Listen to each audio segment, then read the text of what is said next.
Hola amigos de Atando Libros, hola viajeros literarios. El día de hoy estamos con Danush Montaño Beckman para platicar acerca de su más reciente libro, La Biblia Encarnada. Bienvenido, Danush. ¿Qué tal? Buenos días. ¿Cómo estás? Muy bien, muy bien. ¿Tú? Bien, también. Pues siempre agradecemos al Fondo de Cultura Económica la oportunidad que nos da por platicar con estos autores, que este libro, La Biblia Encarnada, es parte de la colección Tierra Adentro. Leí que por ahí eres licenciado en Filosofía y Ciencias Sociales y fuiste becario de la Fundación para las Letras Mexicanas, beneficiario del programa de jóvenes creadores del FONCA del 2017 al 2018 y del PECDA de Durango del 2018 al 2019. Has publicado en revistas Este País, Revista de la Universidad, Pliego 16, Timonel y Xipetotec. Y bueno, siempre hago la introducción porque es interesante esta labor y obviamente el trabajo que muchas veces significa la forma en cómo se abordan los temas dentro de un trabajo como la Biblia Encarnada. Una serie de relatos que van relacionados con versículos y capítulos de la Biblia que han inspirado a muchas personas a inscribir. ¿Qué fue primero lo que te motivó a utilizar este texto religioso, pero también que ha sido el más impreso y más leído a nivel mundial? Pues dos cosas fueron las que me movieron a escribirlo. Principalmente mi crianza, o sea, yo fui criado en una familia evangélica, entonces tuve una crianza muy religiosa. Entonces la Biblia fue el primer libro, ¿no? Mi primer libro que me impactó, que me mostró historias, personajes, y también trajo consigo una carga de prohibiciones y de culpas y demás cosas negativas, ¿no? Entonces, por esas mismas culpas y prohibiciones yo me alejé de la religión y de la iglesia, y, y la literatura fue como un bálsamo, digamos, o un lugar seguro en el que pude resguardarme. Y escribí este libro como para reconocer, digamos, otra faceta de la Biblia, que ya no son nada más las interpretaciones negativas que puede hacer una persona o un religioso, sino también la faceta literaria, ¿no? Porque yo creo genuinamente que la Biblia es un libro que se puede leer como literatura y tiene mucho valor literario, ¿no? Pues al final de cuentas son historias fantásticas, ¿no? Entonces este libro fue hacer las paces con ese pasado, digamos que pues, yo le tenía cierto rencor por lo que me causó, y ahora como que lo interpreto ahora como literatura y me facilita escribir historias, ¿no? Y cuentos. Y la segunda razón es porque lo escribí durante un tiempo en el que yo daba clases de filosofía a monjas en formación en una escuela de interreligiosa. Y entonces pues estaba todo el tiempo en contacto con ideas teológicas y de la Biblia que pues ellas sacaban a colación en las clases de filosofía, entonces pues, lo tenía muy presente, entonces escribí este libro. Claro. Ahora, dentro de la introducción nos habla de esta parte de narración y de descripción de la realidad, de la actualidad. Este libro tiene mucho de actualidad y me recordó, atando libros, a este libro de Carlos Monsiváis, Apocalíptic. Es una especie de crónica lo que tú haces, digo, antes de ahondar en los capítulos, pero es una especie de crónica lo que haces, ¿no? De esta realidad que va desde el metro hasta tu quehacer literario.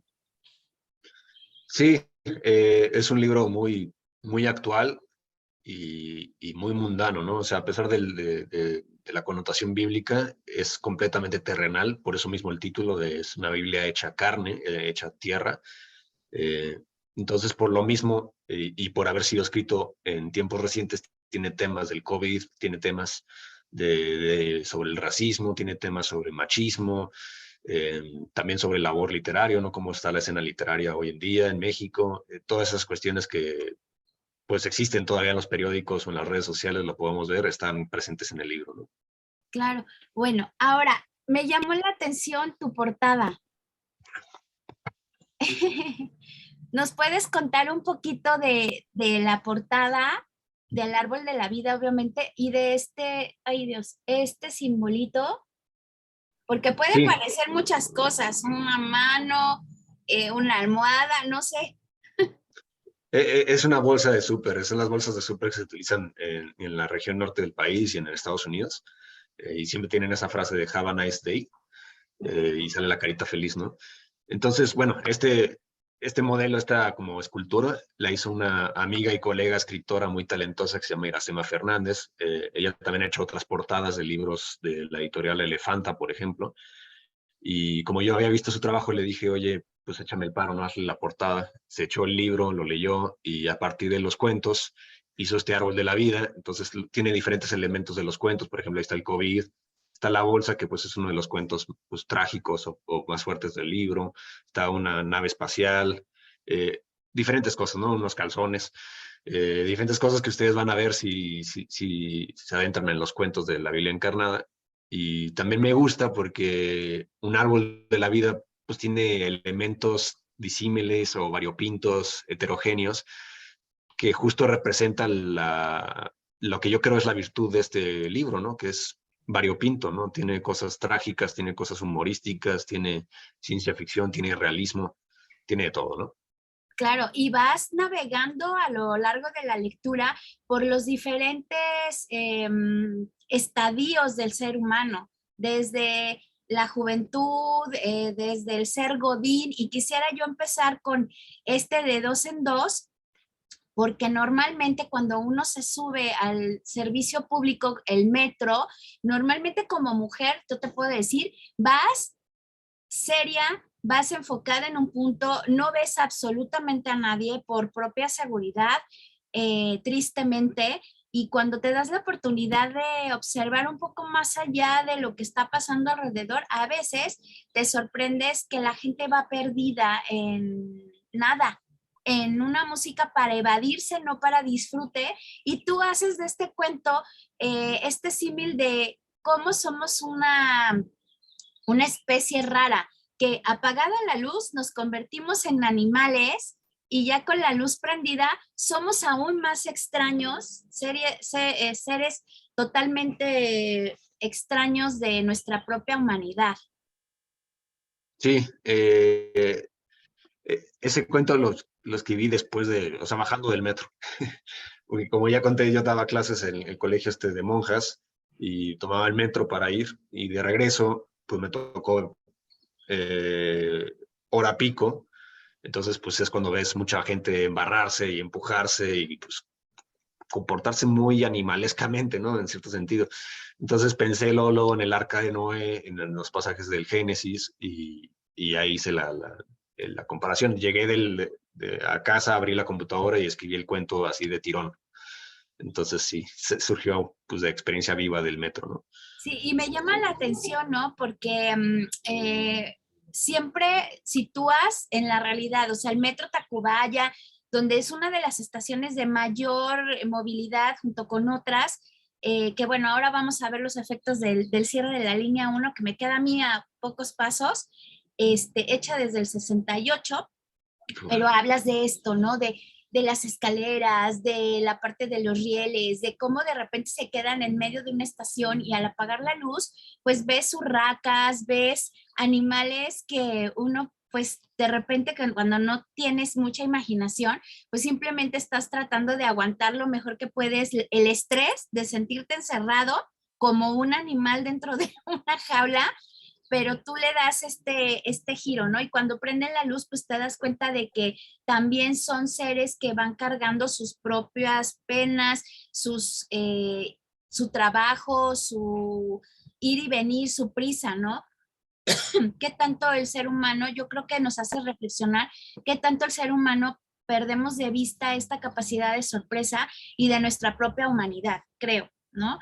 Y bueno, también a nivel editorial es interesante porque en cada parte, ay, soy malísima, está al revés, en esta parte vienen siempre como los capítulos y los versículos, estuve en la escuela de monjas, entonces me es muy familiar esta parte de la construcción. Siempre trae el título y trae esta parte del versículo y el capítulo. Y bueno, vamos avanzando y habla sobre la senda del hombre virtuoso. ¿Este cuento cómo te inspiró o en qué te llamó la atención?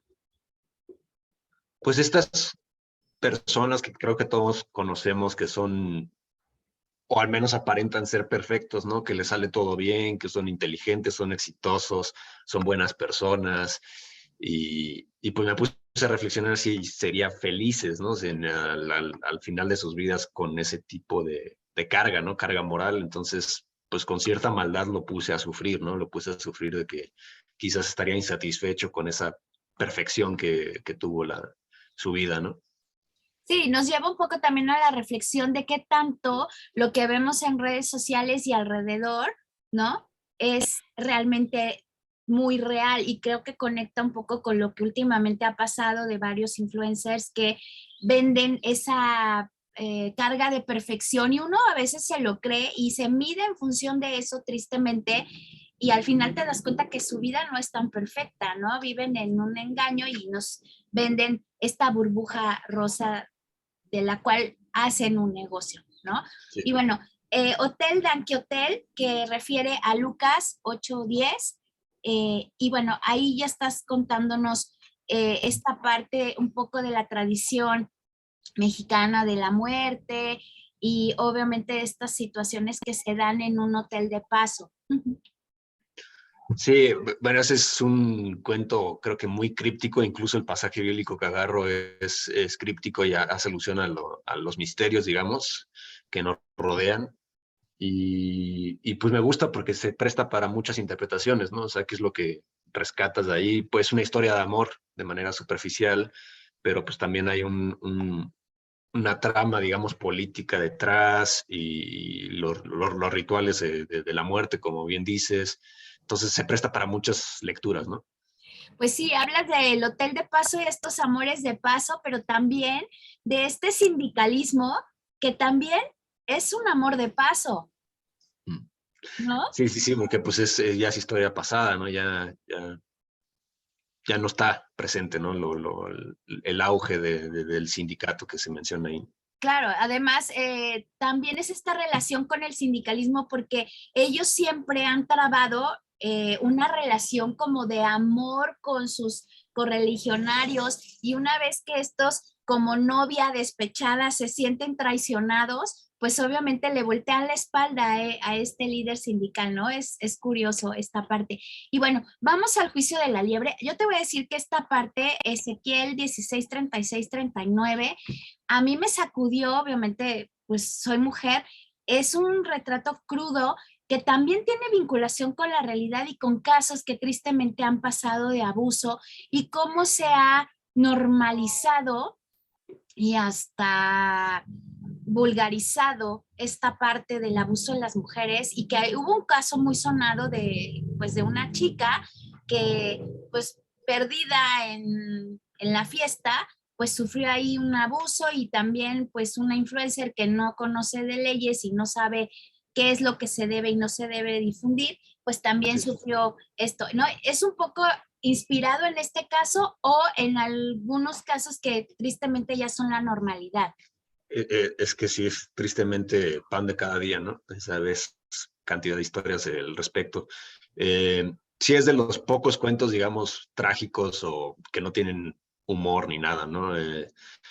Yo tenía ya muy ubicados esos pasajes bíblicos que son horribles, ¿no? Son completamente misóginos, machistas, y pues quise utilizarlos para reflejar que la misoginia y el machismo que existían en los tiempos en que se escribió esos pasajes bíblicos, pues sigue imperando, ¿no? O sea, no vamos a lapidar a la adúltera, pero se le lapida de una manera social, ¿no?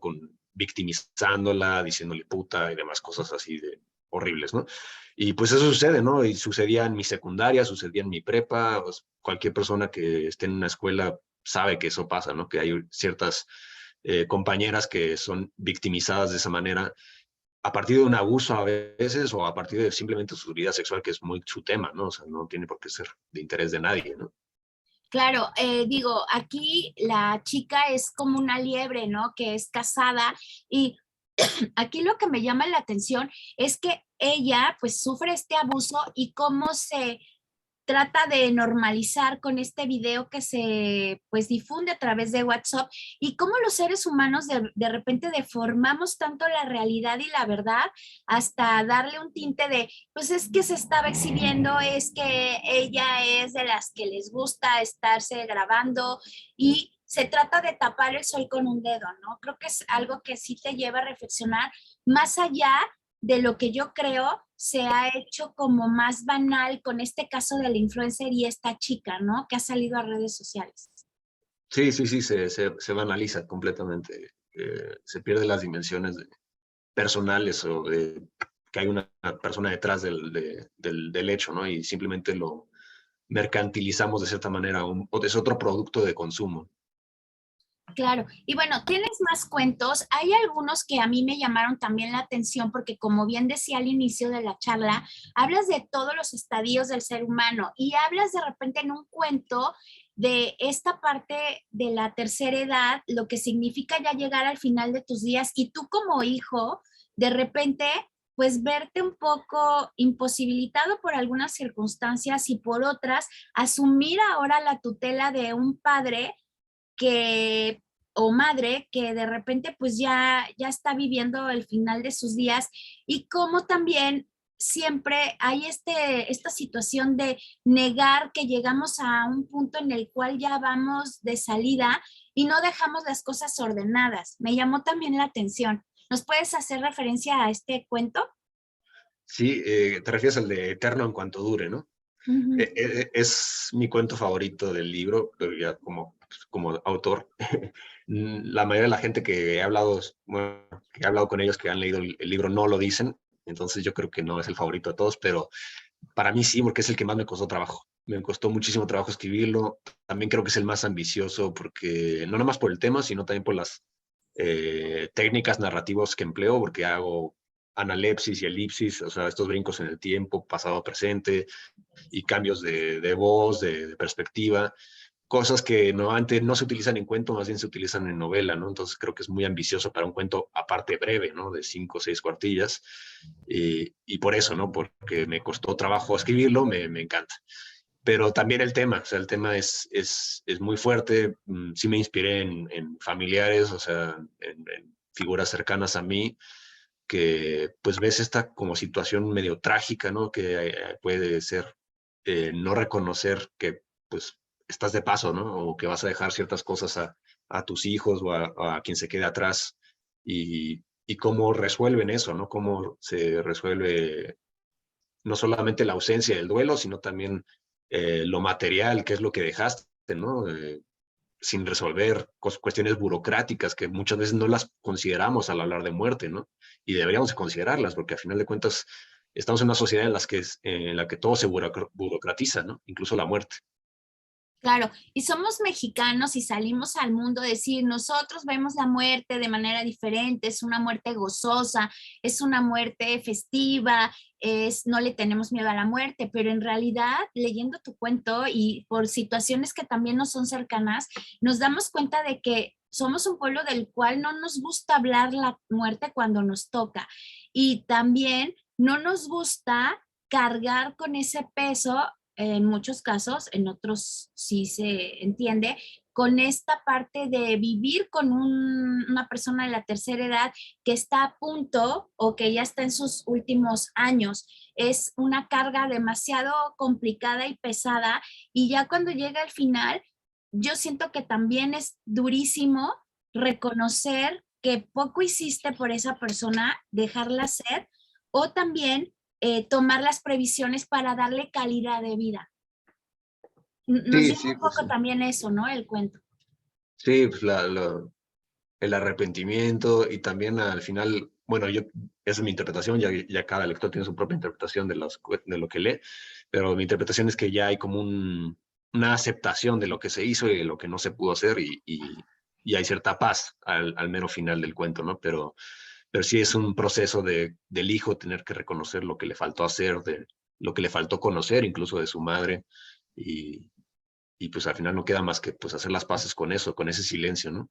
Claro, con los hubieras, ¿no? Sí. Oye, y también hablas de Checo Pérez en lo que nunca nadie dice. ¿Cuándo escribiste el libro? 2020, durante la cuarentena. 2020. Entonces parece que eres un pitonizo. Sí. Yo pensé Cuéntanos que no un iba a suceder, poquito, yo pensé que no iba a suceder jamás, o sea, por eso lo escribí así, pero... cuéntanos un poquito de lo que nunca nadie dice. Y lo vas a sentito del 2 al 3, el versículo. Ah, sí. Bueno, ese versículo habla sobre pues, las personas de la tercera edad, ¿no? Y cómo son prudentes y sabios y debemos de reconocerlos, ¿no? Y honrarlos. Y escribí este cuento completamente inspirado de mis papás, ¿no? O sea, sí, incluso no le cambié el nombre al papá y se me olvidó. Yo tenía pendiente cambiárselo y se me olvidó cambiarlo y ya que lo leyó mi papá dijo, oye, ¿qué onda? ¿Por qué me estás balconeando? Pero pues le gustó. Pero sí es un cuento muy cercano a mí porque pues las figuras son completamente mis papás y mi papá pues sí es en efecto fan de Checo Pérez y en esos tiempos él anhelaba verlo campeón y se le cumplió, ¿no? Entonces yo creo que fue a partir del cuento, ¿no? Que sí, se cumplió. Pero me gusta también ese cuento porque es muy realista, no es un cuento efectista, no tiene un final, digamos, de que se resuelve una trama, es nada más un vistazo, ¿no? Cómo es la vida de estas dos personas. Me gusta porque se parece un poco como a los cuentos de Carver, que pues, parece que no está sucediendo nada, pero está sucediendo muchas cosas como muy adentro de los personajes, ¿no? Y pues eso, ¿no?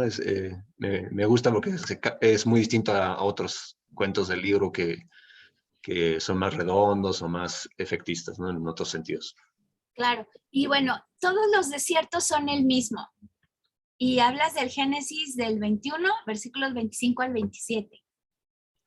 Ah, pues ese es puro diálogo, creo, hay poquitas acotaciones y era nada más como poner en perspectiva el conflicto armado entre Israel y Palestina y las como que relaciones que hay en los humanos, en los turistas que van a ver esas zonas, o sea, como que parece que están muy desapegados a la situación política, pero realmente no, ¿no? O sea, como que la situación y las tensiones políticas, en cierto u otro sentido, se reflejan en nuestra forma de lidiar con nuestro entorno.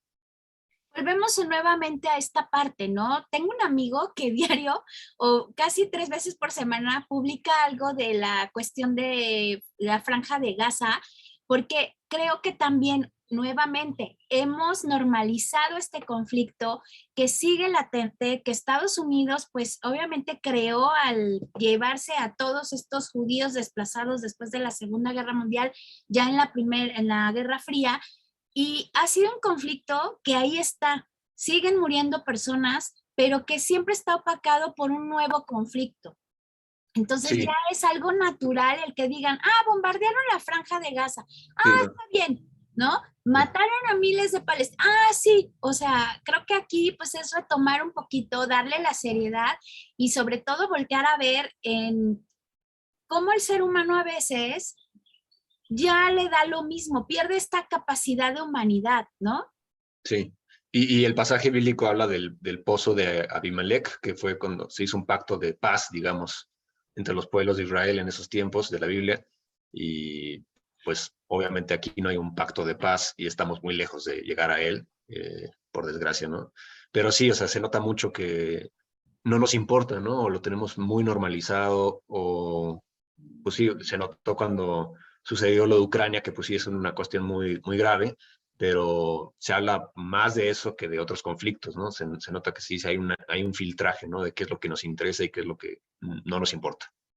Claro. Y bueno, ligando esto, la muerte nos deja desnudos. Ese es otro cuento. Y bueno, quiero ahí saber, hablas de Sodoma y Gomorra, y bueno, ahí qué fue lo que te inspiró a escribir. Eh, Ese también es muy cercano, no es autobiográfico por fortuna, pero mi madre estuvo muy enferma de lupus cuando yo era niño, entonces la vimos muy cercana a la muerte.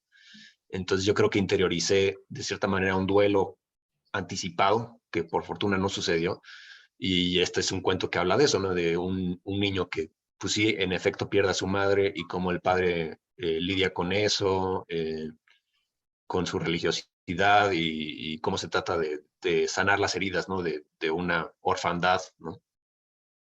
Claro. Y bueno, también hablas de esta subespecie que de repente nos invade, que son los godines, ¿no? A mí me pareció que este de te adoro porque haces caca habla un poco de pues esta pequeña subraza que en la Ciudad de México pues, siempre vemos en Polanco, vemos en la Roma, y que también atando libros me recuerda a Dios tiene tripas, que es otro libro de Fondo de Cultura Económica. Qué poco hablamos de los desechos, pero que tampoco también hablamos de esta rutina que también tendemos a romantizar, ¿no? Con estos aesthetic, con estos reels que a la gente le encantan, un poco para quitarle lo pesado al lunes o a tu vida diaria. Sí, pues fue algo que me empezó a llamar la atención en cuanto me vine a vivir aquí a la Ciudad de México. No, antes no tenía tan presente esta especie de personas que dices que son los godines, pero aquí son muy evidentes, ¿no? Que los ves caminando en grupos, en manadas, y los ves haciendo filas larguísimas los jueves porque hay 2 por 1 en los yogurts. Entonces, y todos con sus Yo gafetes. trabajé ahí, ¿eh? Y nosotros inventamos el día jueves 2 por 1. Ah, sí, no, Sí, pues porque ese te día debo, te debo mucho para el libro. Es, Porque sí ese día, voy a decir la marca Nutriza, ese día bajaba mucho la venta. Entonces se nos ocurrió en el área de marketing decir, bueno, ¿qué hacemos para que levante la venta? Porque cuando llueve y cuando hace frío se cae la venta. Entonces inventamos el 2 por 1. Y ese de no, pues es un que lo exitazo. disfrutes. Pues me sirvió como inspiración literaria, pero sí, o sea, son figuras muy interesantes para mí, porque pues sí, como bien dices, o se les romantiza o se les invisibiliza, ¿no?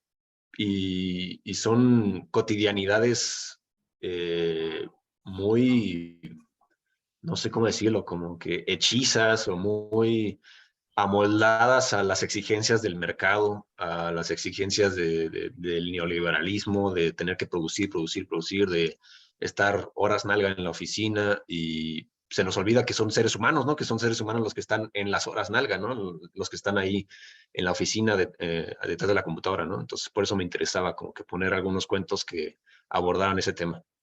Pero también creo que nos lleva a la reflexión de a veces cuando tú no te acomodas a ese molde godín, tristemente te vuelves un paria, Sí, porque tienes que pertenecer a una organización, tener tu gafete y cuando sales a comer de 2 a 3 o de 2 a 4 tienes que voltear el gafete, o sea, son ya toda una parte de decálogo. Yo fui godín, ¿eh? Me cansé de eso. Tienes que acomodarte a este establishment, ¿no? sí. A tener el WhatsApp 24/7, a no tener vida, a formar parte de un número, de una nómina, porque eso es lo que te da seguridad, Sí, ¿no? sí, sí, totalmente, sí. Y, Sí, sí, no, no perteneces.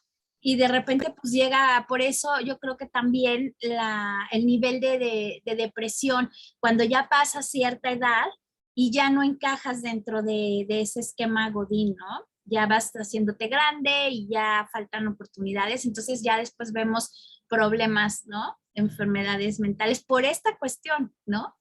Sí, sí, Este pues sí, adoctrinamiento. sí. Sí, y es muy exigente, ¿no? También por la tecnología que exige que tengas que manejar y demás, ¿no? Sí. Y también por ahí mencionaste, ok, y ya estamos casi al final de la charla, por ahí también mencionas cadenas de gimnasios, que yo trabajé en 2 de las 3, entonces también me recordaste esa parte. Y al final, bueno, también hablas de la pandemia, del en pozole de murciélago, haces ahí una referencia interesante. Y pues yo te quiero agradecer, ya estamos llegando al final, que nos hayas permitido conocer un poquito más detrás de la creación de la Biblia encarnada de Danush Montaño Beckman. Y bueno, pues te quiero agradecer y como siempre el Fondo de Cultura que nos brinda este espacio para poder platicar. Muchas gracias, Danush. Muchas gracias a ti y los veo. En la presentación del libro es el miércoles 20 de julio a las 7 de la noche en la terraza del Cine Tonalá. ahí voy a estar, va a haber venta de libros y firma de libros, entonces ahí con gusto los recibo. Ah, perfecto. ¿Y tus redes sociales? Es Danush MB, o sea, mis iniciales de apellido, @Danush MB, sí. Perfecto. Pues recuerden, amigos, que esta plática la vamos a tener en YouTube. Nos pueden seguir en Instagram, Facebook, TikTok y nos estamos viendo a la próxima. Y recuerda, viajo atando libros.